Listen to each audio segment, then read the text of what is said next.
आज का ये एपिसोड शुरू करने से पहले एक छोटी सी बात। क्या आप भी अपना पॉडकास्ट बनाने की सोच रहे हैं? तो एंकर ट्राई कीजिए। ये पॉडकास्ट बनाने का सबसे आसान तरीका है। नंबर एक, ये फ्री है।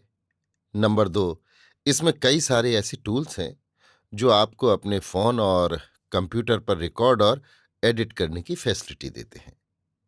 नंबर तीन, आप अपने पॉडकास्ट को डिस्ट्रीब्यूट भी कर सकते हैं, जिससे इसे स्पॉटिफाई और दूसरे प्लेटफॉर्म पर सुना जा सके। तो डाउनलोड कीजिए फ्री एंकर ऐप या विजिट कीजिए anchor.fm पर अपना पॉडकास्ट स्टार्ट करने के लिए। ये तो थी एक छोटी सी जानकारी, और अब शुरू करते हैं एपिसोड का सिलसिला। तो आज के एपिसोड में लीजिए सुनिए आचार्य चतुर्सेन शास्त्री के लिखे उपन्यास गोली के 58वें भाग दिल्ली की ओर को, मेरी यानी समीर गोस्वामी की आवाज में। मैं रंगमहल के अपने कमरे में लौट आई। मैं नहीं जानती थी कि क्या होने वाला है, पर यह मैं समझ गई थी कि कोई नया कुचक्र मेरे ऊपर चल रहा है और मेरी तथा मेरी लड़की की आबरू खतरे में है। रानी ने मेरी लड़की को जो अपनी खिदमत में मांगा है, सो बेशक रानी उसकी आबरू की गाहक है। संभव था वो मेरी संपत्ति भी हड़पना चाहती है, पर मैंने ठान ली कि चाहे मेरी जान चली जाए, पर मैं नहीं झुकूंगी और न ही अपनी लड़की को गुलाम बनने दूंगी। पर हाय रे तकदीर, मैं जन्मजात गोली कैसी उल्टी बात सोच रही थी। पर अब सोचने विचारने का तो समय ही न था। अब तो वो समय आ गया था कि या तो अब या फिर कभी नहीं। मेरा कलेजा मुंह को आ रहा था। मैं निरीह अबला अब निपट अकेली असहाय थी। मेरा एकमात्र मित्र भी अब नहीं रहा था। मैंने बहुत बातों पर विचार किया और धड़कते हुए कलेजे से राजा से मुलाकात की। राजा मुझे एकांत कक्ष में ले गया। वो बड़ा परेशान था, पर उसने अत्यंत धैर्य और शांति से मुझसे बातचीत की। उसने मुझे बताया कि एजीजी का हुक्म मेरे लिए आ गया है कि मैं तुरंत रंग महल खाली कर दूं। सम्राट ने बालक मृत महाराजा का उत्तराधिकारी मंजूर कर लिया है। शायद मुझे कुछ गुजारा मिलेगा, पर अभी उसका कुछ ठिकाना नहीं है। मुझे आपकी चिंता है। अभी किसुन मेरे पास आया था। उसने मुझे बताया कि आपको रानी ने बुलाया है। क्या महारानी से आपकी मुलाकात हुई? मैंने संक्षेप में सब बात बताई और रोते रोते कहा, मेरी जान भले ही चली जाए, पर मेरी लड़की की इज्जत पर आँच न आने पाए। राजा ने कहा, यह समय दिल को मजबूत रखने का है। अब आपका रंग महल में या रियासत में एक मिनट भी ठहरना निरापद नहीं है। रंग महल में आपके बैरी नरपशु गंगाराम गोले का दल चल रहा है। उस पाजी को मैं जानता हूं। वो धूर्त भी है और क्रूर भी। कल न जाने क्या हो। आप अभी इसी समय तुरंत यहां से दिल्ली चली जाएं। सामान कुछ नहीं ले जा सकेंगी। मेरी मोटर आपको चौराहे पर खड़ी मिलेगी। उसे आप मेरी तुच्छ स्नेह भेंट समझिए। आप यहां अभी इसी शाम के झुटपुटी में पैदल ही निकल जाएं और चौराहे पर जाकर गाड़ी में बैठ जाएं। बच्चों को लेकर के सुन आपको गाड़ी में मिलेगा। मेरा ड्राइवर मेरा विश्वास भाजन बूढ़ा राजपूत है। उस पर भरोसा कर सकती हैं। आप सीधी दिल्ली की राह पकड़िए। ये थोड़ा सा राह खर्च है, सो साथ रखिए।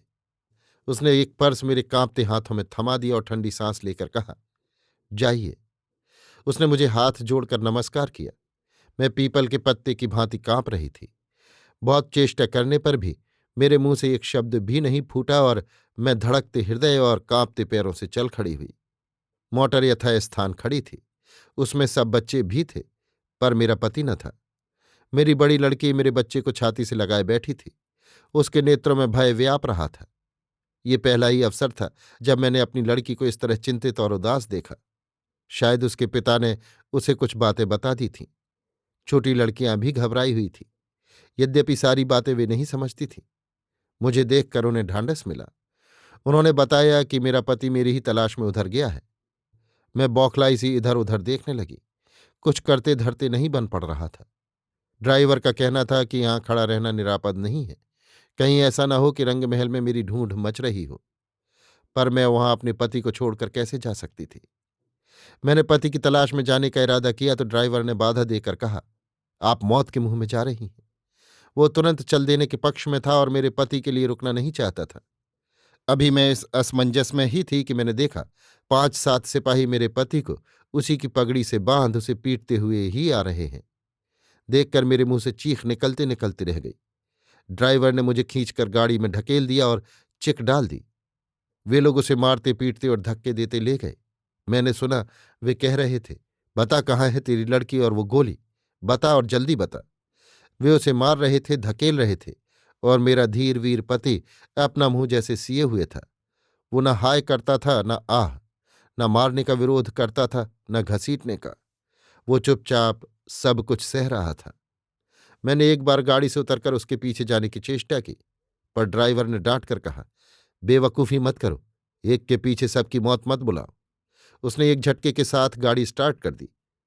मैं औंधे मुंह गाड़ी में गिर पड़ी और गाड़ी तीर की भांति सड़क राह चौराहे पार करती हुई दिल्ली की राह पर उड़ चली। मैं नहीं जानती थी कि मैं विक्षिप्त अवस्था में थी या बेहोश, पर जब मैं होश में आई तब बहुत देर तक नहीं समझ सकी कि कहाँ और किस अवस्था में हूं। बहुत देर बाद समझ में आया कि मैं मोटर में हूं और दिल्ली की राह पर भागी जा रही हूं। मैंने खिड़की से बाहर देखा, चौथ या पंचमी की क्षीण ज्योत्सना रूखे सूखे पहाड़ों टीलों पर पड़ रही थी, और उनके बीच टेढ़ी मेढ़ी सड़क पर हमारी गाड़ी दौड़ी जा रही थी। मेरी लड़की ने पानी के गिलास मेरे मुंह से लगा दिया और मेरा सिर वो अपने घुटनों में दबाकर बैठ गई। अब मेरी ज्ञान भावना जाग गई थी और मेरे मानस नेत्रों के सम्मुख मेरे पति की उस पाग से बंधी हुई काया थी, जो निर्दयी सिपाहियों से पीटी जा रही थी, निर्वाक मौन धुनी जा रही थी। हाय, मैं इस त्याग और तप के देवता को उन अधम पशुओं के बीच छोड़कर भागी चली जा रही थी, अपनी अधम देह लेकर। न जाने उस पर कैसी बीत रही होगी, जिस पुरुष के प्रेम और सेवा से इस अधम शरीर का रोम रोम बंधा पड़ा है, जिसके अपरिचित धैर्य और सहिष्णुता ने उसे जीवित रखा है, और जिसने तिल तिल अपनी आहुति देकर मुझे अपने मूक मौन प्यार से संपन्न किया, उसे मैं कैसे आज अपनी आंखों विपन्न अवस्था में देखकर भी यहां से भाग आई, अपने प्राणों को लेकर। इन प्राणों का अब क्या होगा भला? किसकी भलाई में इनका सदुपयोग होगा? मेरा मन मचल पड़ा। मैं आहत पशु की भांति चीख उठी, रोको रोको, पीछे लौटो, मैं उनके बिना नहीं जाऊंगी, मैं मर मिटूंगी, जान दे दूंगी, वापस चलो, लौट चलो। पर बूढ़ा राजपूत दृढ़तापूर्वक स्टीयरिंग का चक्का पकड़े बैठा था।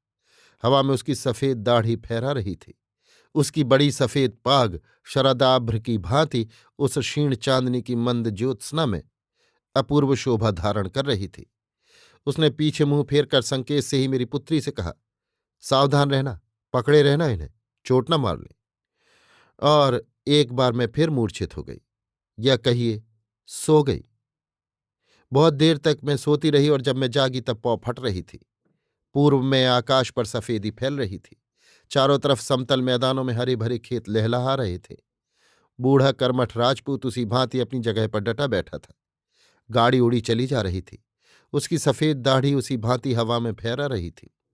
मैं फटी फटी आंखों से अपने जीवन में उस अद्भुत नवीन दिवस के आगमन को देख रही थी। विरोध भावना मेरी जैसे सो गई थी। चैतन्य का देवता जैसे मर गया था। मैं निश्चल निष्प्राण सी बैठी अपने भाग्य के ये खेल देख रही थी। अंततः हम दिल्ली आ पहुंचे। अभी पहर भर दिन चढ़ा था। नगर के एक भाग में पहुंचकर ड्राइवर ने एक छायादार स्थान पर गाड़ी रोक दी। उसने कुएं से पानी खींचा, बच्चों को जगाकर उनका हाथ मुंह धुलाया। नित्य कर्म से बच्चे निवृत्त हुए। फिर उसने अपनी झोली में से कुछ सूखी मेवा निकालकर बच्चों को दी। इसके बाद उसने मेरे निकट आकर कहा, माँ जी, आप घबराइए नहीं। इन बच्चों की रक्षा का ध्यान आपको सबसे पहले करना चाहिए। बड़ी बात समझिए कि आप इन्हें लेकर निकल आईं। अब सब ठीक हो जाएगा। मैंने कहा, ठाकरा, मैं कैसे धीरज धरूं? उन्हें मैंने किस हालत में देखा था। मैं कितनी निर्दयी हूं कि उन्हें उस हालत में छोड़ आई। तुम ही कहो, ये कहाँ तक ठीक हुआ? उसने कहा, ठीक हुआ, आपकी लड़की की आबरू बच गई।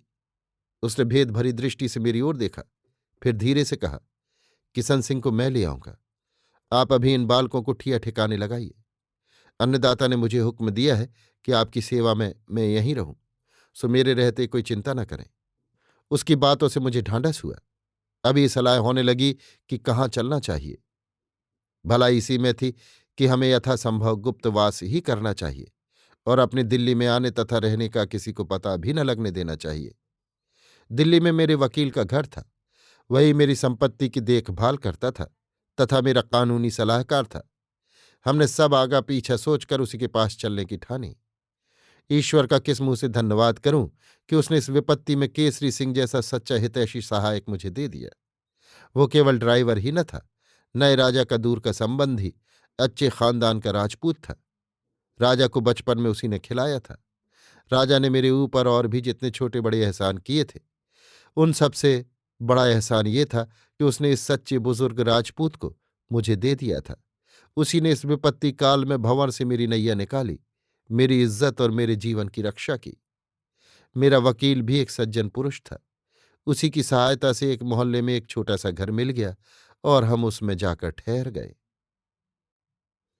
अभी आप सुन रहे थे आचार्य चतुर्सेन शास्त्री के लिखे उपन्यास गोली के 58वें भाग दिल्ली की ओर को, मेरी यानी समीर गोस्वामी की आवाज में।